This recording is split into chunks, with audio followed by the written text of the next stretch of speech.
Hi, my name is Simon Eddy. I'm the Chief Executive of the Harman Funter Group. My first degree is in electronics engineering. My second degree is a Master of Business Administration Executive. I'm just going to give you a brief overview of strategy review. So there are many schools of strategy available to us, but I'm going to be talking mainly about the design school with some elements from the positioning school. In order to maximize the performance of your business, you need to understand the external operating environment. So first we're going to be taking a look at an external appraisal. So first up is a situational analysis. This is something which is known as steeple analysis. It's often called pestle analysis as well.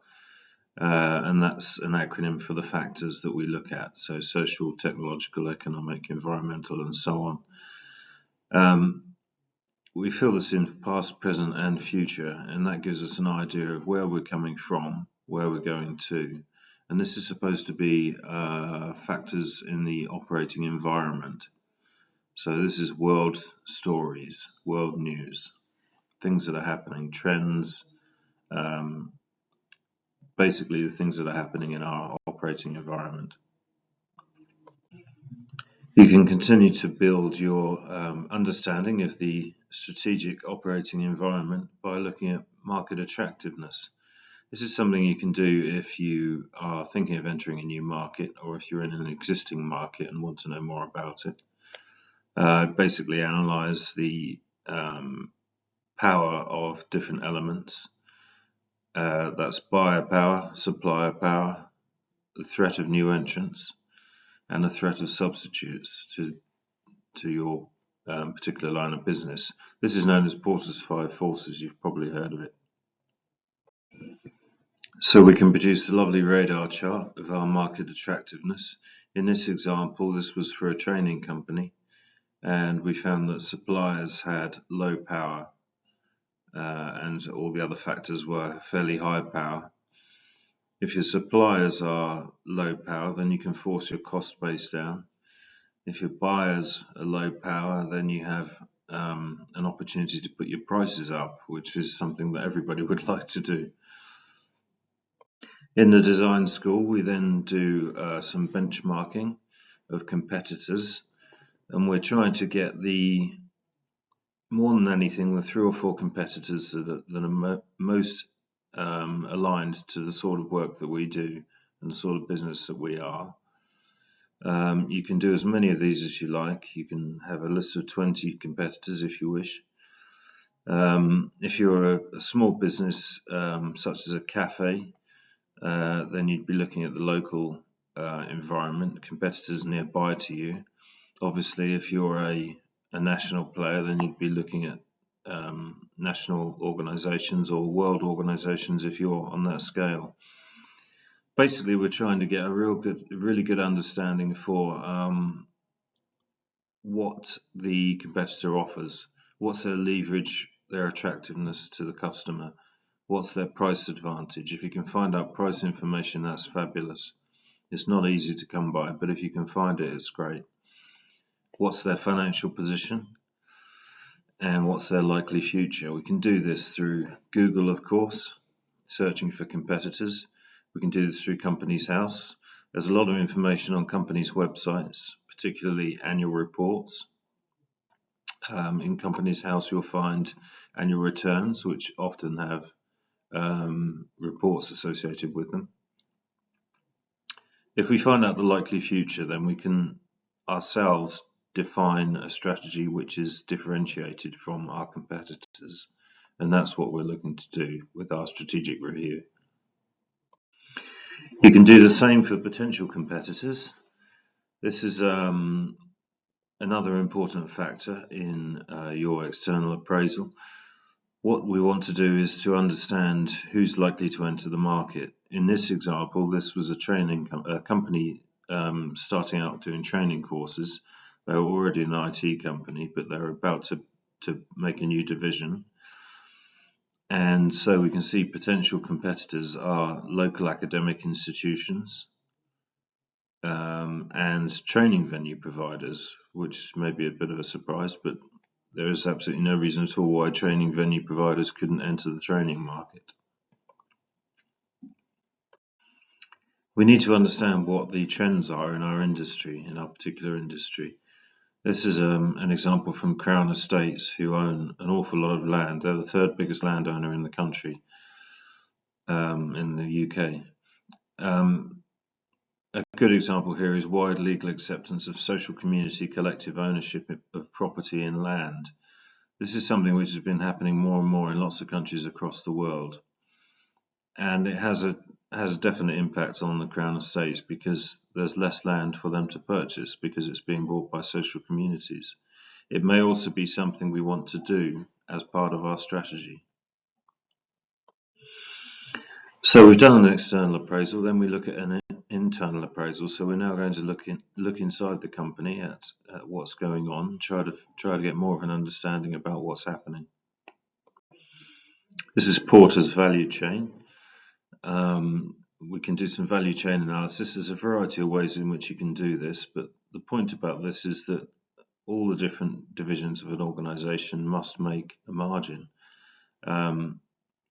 We have support activities at the top, primary activities at the bottom. The primary activities are those which normally the customer will pass through, and the support activities are those supporting those divisions supporting the main primary activities of the organization. So what I've done with the value chain is I've chosen areas where I think that we need to improve the organization, and I've put starbursts on them. So then we generate an action plan from that. This is an example from my own organization. So firm infrastructure, which is IT, mostly IT, upgrade website to business plan. Already done that, did that today. Develop new workshops, already done that, been working on that. Increase marketing spend, been working on that today. And you can see how we can develop our organization in this way. Something I often do, something I really like to do, is a cultural audit. This is a fear versus freedom matrix, and we ask a number of questions of staff in the organization and try to get an idea for where their position is in terms of fear and freedom. That's freedom to do their jobs,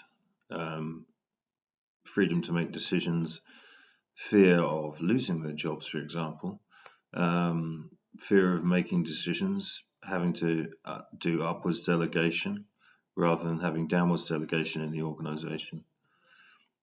And this gives us a real feel for what the culture is and what's there for us to lead. Culture change is possible in an organization with strong leadership. What we have to do is to change behaviors to therefore change thinking. So these are some findings from a key report which I found, which is very useful. It takes 5 to 10 years to complete a culture change program. Well, that's an immense amount of time, and you quite often see companies trying to do this in 6 months, and it's just not viable. So the key findings of the report were top management must be totally committed to the change in both words and actions. This is essential. We have to have strong leaders who are behaving and leading behavior in the right way. Organizations must provide training that promotes and develops skills related to their desired values and beliefs. Again, we have to have very strong training. I worked at a company once where they produced a series of cartoon videos on exemplification of good behavior and ethical behavior, and that worked really well. So continuing our internal appraisal, we take a look at products and services with the product life cycle. This is a great way of identifying whether we've got enough new products coming through or whether we're facing a decline in our products. What we have to do is to analyze each product or each product range or each service and place them on a position in the graph here, and that tells us whether we're mature heavy or decline heavy, or whether we need to have new introductions of products and services or whether we've got too many new introductions at one point, which can also be a problem. So we can do some portfolio analysis. Now, if you have businesses such as a cafe chain has a number of businesses in different parts of the country, you can use this for categorizing those businesses, and you look at the current market share of the business versus the growth potential of the business, and organize those outlets into a category here, and that indicates to us what we should do with each of those outlets to try to improve the situation, try to maximize our revenues. You can do this also with products and with services, and that's something we often do too. So then the thing to do after doing an external and internal appraisal is to try to combine these appraisals in some way. So we need to produce a value proposition. This is very, very important. We can analyze different aspects of our organization, our key partners, our customer services, our key activities, our customer relationships, and basically come up with a value proposition, which is the thing which customers buy from us for. It wouldn't be a strategic review without having a SWOT analysis. This is crucial. So strengths and weaknesses of the internal organization. So resources and distinct competencies. We're trying to find out here what our organization does really well, does better than any other company. In this example, a training company, we had limited training specific resources. So there was a very small group of people setting up the new division, but there was a pool of consultant coaches who were partners in the organization. And that was a distinct competency. Completion of the SWOT analysis. So we complete that with threats and opportunities. These are from the external operating environment. So we say, what are the threats from the outside world? And what are the opportunities in the outside world? A brilliant one here was, this was from 10 years ago, brilliant opportunity here was the Olympics 2010. Entering national and international consciousness over the next 2 years. So we could use that as an opportunity to advertise, to do marketing, which is based on athletics, for example. So key success factors, you can find out what these are for an industry from business libraries. There are business libraries all over the country. One of the best is City of London, but Southampton is very good as well. The crucial element here is that we're trying to balance our resources and distinctive competencies to the key success factors in the industry. We have to analyze our corporate social responsibility. What are we doing? Is it the right thing? Are we doing the right things? Economic responsibilities is what the organization does in general. But then we have legal responsibilities, ethical responsibilities, and philanthropic responsibilities to fulfill. This is absolutely crucial, and customers are so aware of this in the modern world. We need to derive some management values, really. Values are the things which underpin all of our decision making and nearly everything that we do in an organization.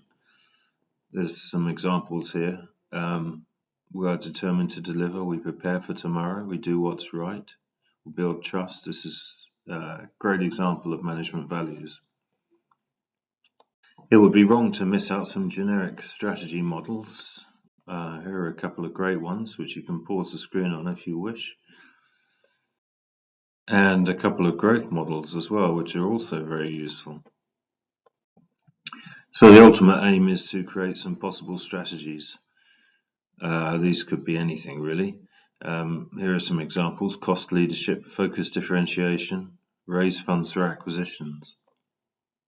And the key element here, as Porter says, is deselection. Strategy is deselection of strategies. Thank you. I've been Simon Eddy, and we have been the Harman Funter Group. If you want to ask me any questions, you can drop me an email on the address shown there. And thank you for your time.